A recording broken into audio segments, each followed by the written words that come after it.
Hello, Tenzin Hammer. I'm here at SOE Live. We're just about to do a round of interviews with some of the top dogs involved in the EverQuest Next projects.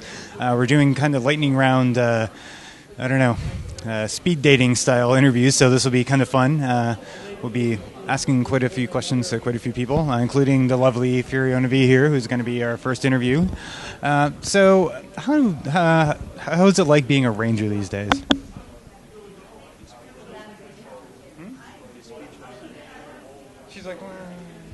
She's thinking about it. We'll get back to you on that one.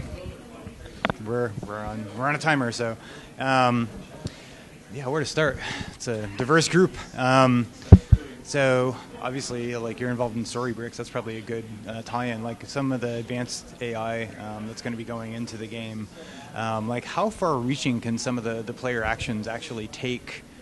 Like, help evolve story.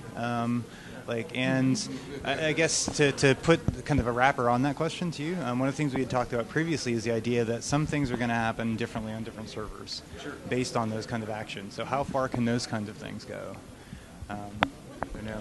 I'll speak to not to the different server issue, but just on the same server, because all of the NPCs, the monsters, to sum up, are all based off of personality, needs, drives that they're trying to satisfy. In Dave's example, the orcs hey, we like looting where there's no guards, so we're going to camp out on this road because there's no guards here.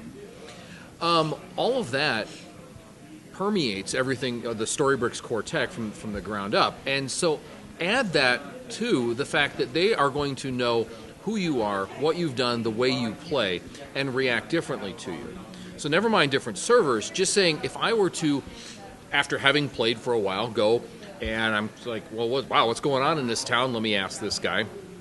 Just because he's there, not because he has a feather over his head. Because he knows who I am, he may recognize, oh, you know what, you can actually help me out this way, offer you some content.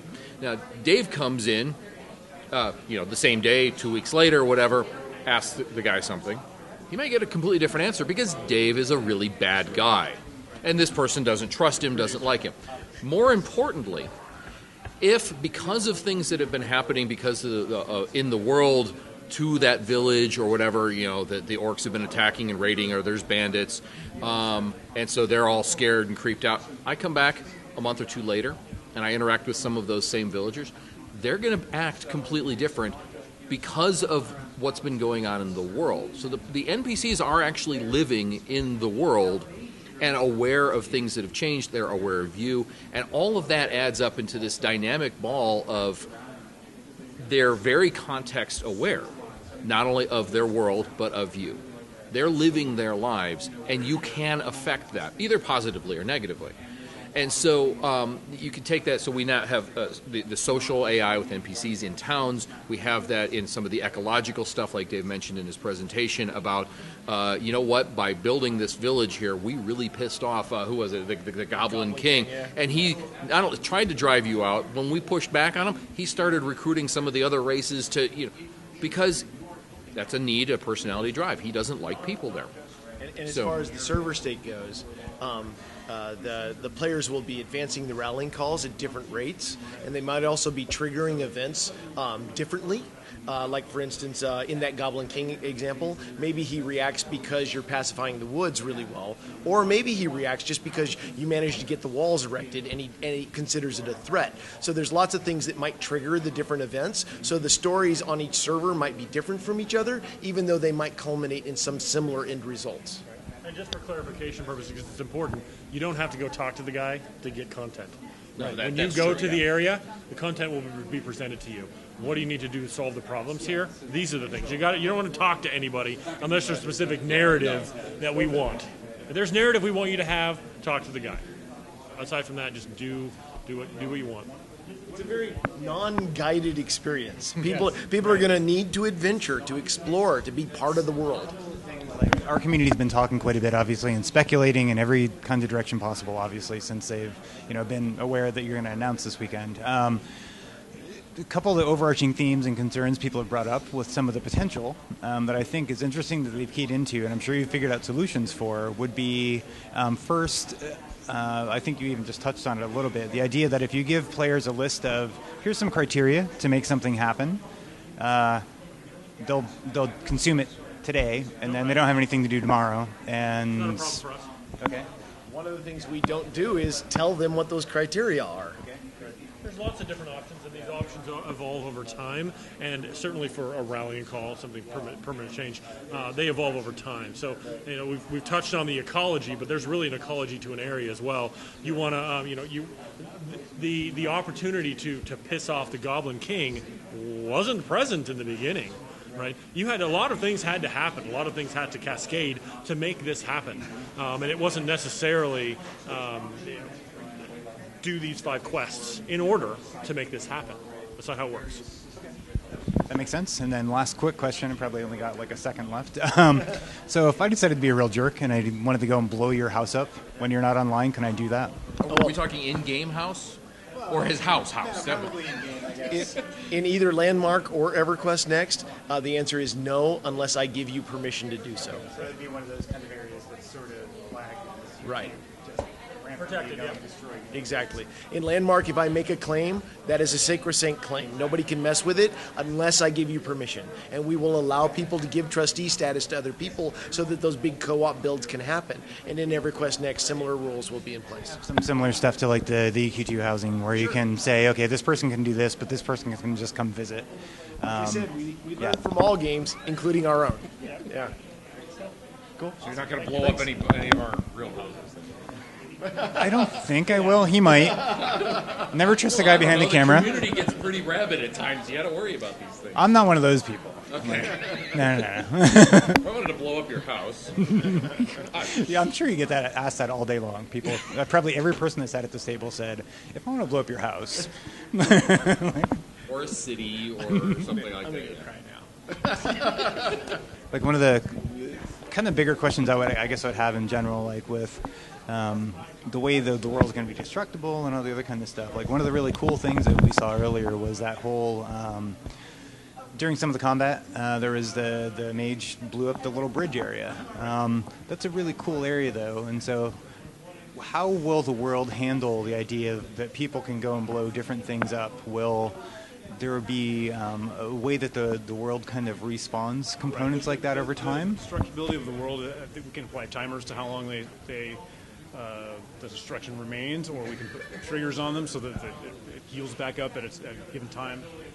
So the destruction is not permanent, not necessarily permanent. Yeah, it can be permanent in areas where we want it to be permanent. But in other areas, it can be temporary, and like Steve was saying, there may be things that you can do to repair it, or there may be things that automatically repair it. That we have a lot of mechanisms to turn that into an interesting gameplay for players. But for example, if you have like a rallying call where it was one of these server initiatives, and maybe the Goblin army comes in and destroys your city, maybe that destruction sticks around for quite a long time. Yeah. Yeah, and that would kind of probably even trigger another phase of, okay, well, we could rebuild this back. That could be another or step of a rallying call, yes. I was going to say, would it even be a possibility that, say that, that city in that example that we saw with Halas, like where it would get, maybe the Goblin King does come in, blows it all up, would you even have the chance to say, you know what, we didn't like the way we built it the first time, we're going to make some improvements over here, we're going to fortify this because last time the Goblin King came in and destroyed the wall. Probably won't have that level Not of... quite so granular. Yeah, not quite that granular level of modification by players.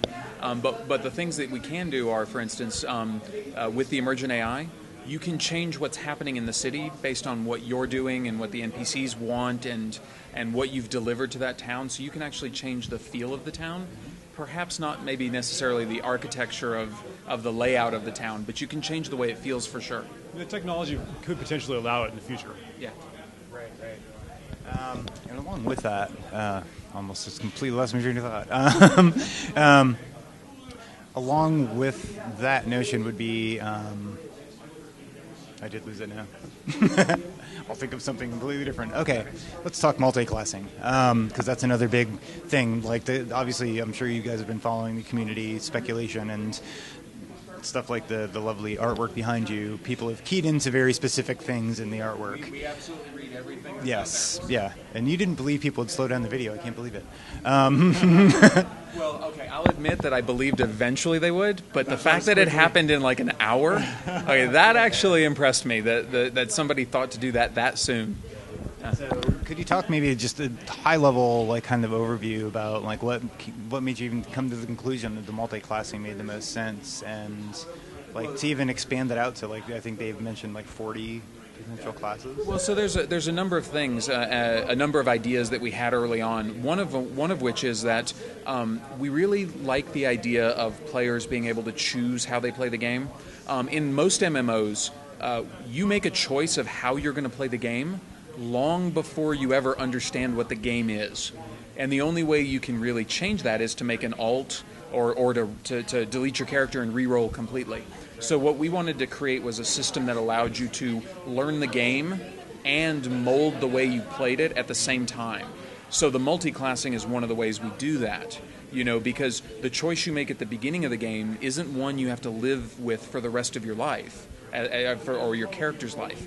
You can collect other classes, you can pick up other abilities, you can drastically change the way you interact with the world by choosing a different primary class or a base class, and or changing out the character abilities that go along with the class. And so it can really change the way you play the game, and we wanted that level of choice for our players. It also gives a really natural way of players that start the game at different times to be able to play with each other, because so I start as my brand new class X, and I may have a class that I haven't started working on that much, so I can just play that one, or a mix of that one and some other class. So I can play with a friend who just joins the game, even though I've played for 3 years. Yeah. And we can play content together, and it's meaningful for both of us, and it's worthwhile for both of us, rather than, I'm going to give up my time to help Steve get to a level where we can actually play together and have it be meaningful.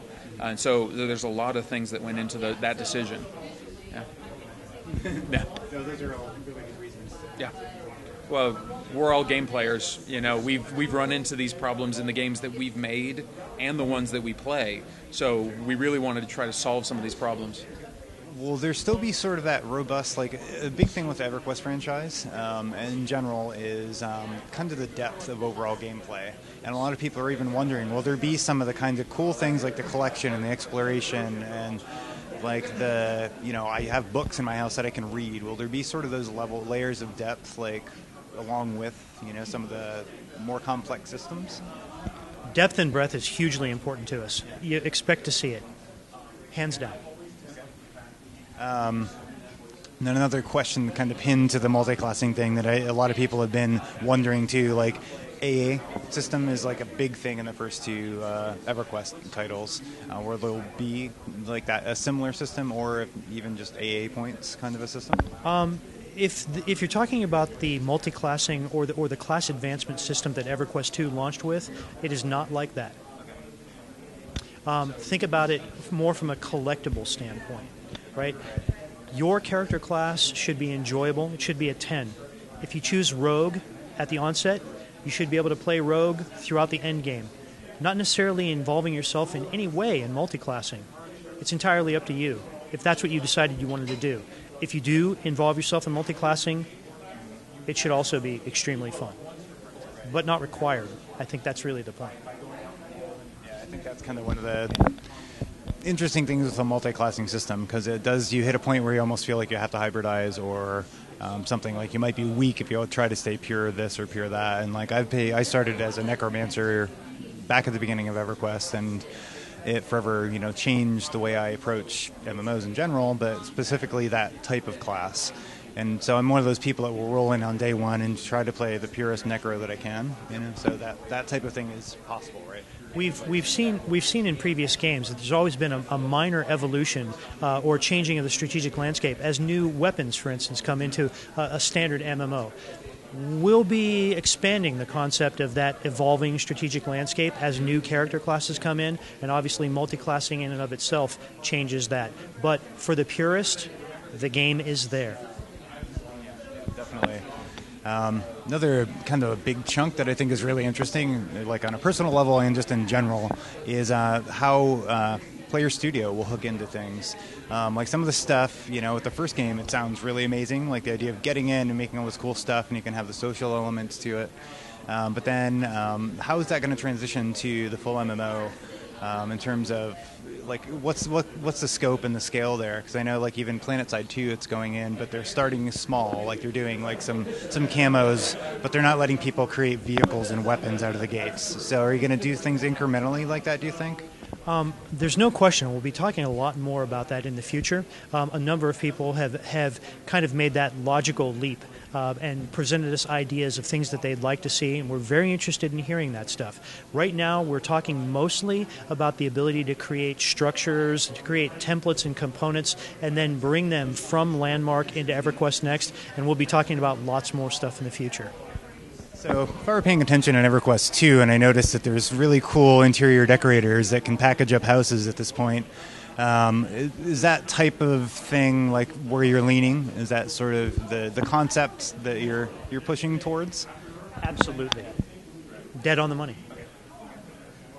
Yeah, that's one of those things I think a lot of the community's been picking up really well on is the idea that you have these two other existing games, and you've got other games too in the stable that there's lessons being learned over time in all of them. And that's something that Dave Georgeson, our franchise director, would tell you straight away. To the greatest extent possible, we're using our existing games to prove to ourselves how far we can go with some of these concepts. We've had really great results with them so far. Okay, that probably didn't work, but if you didn't hear what she said she loves being a ranger. She thinks it's awesome because it's awesome, and SOE Live is awesome. So we're going to be doing a lot of coverage throughout the weekends. We're going to be, speaking to the SOE team working on EverQuest Next quite a bit more. There's lots of stuff going on, so stay tuned on both 10 Ton Hammer and EQHammer.com. Thank you.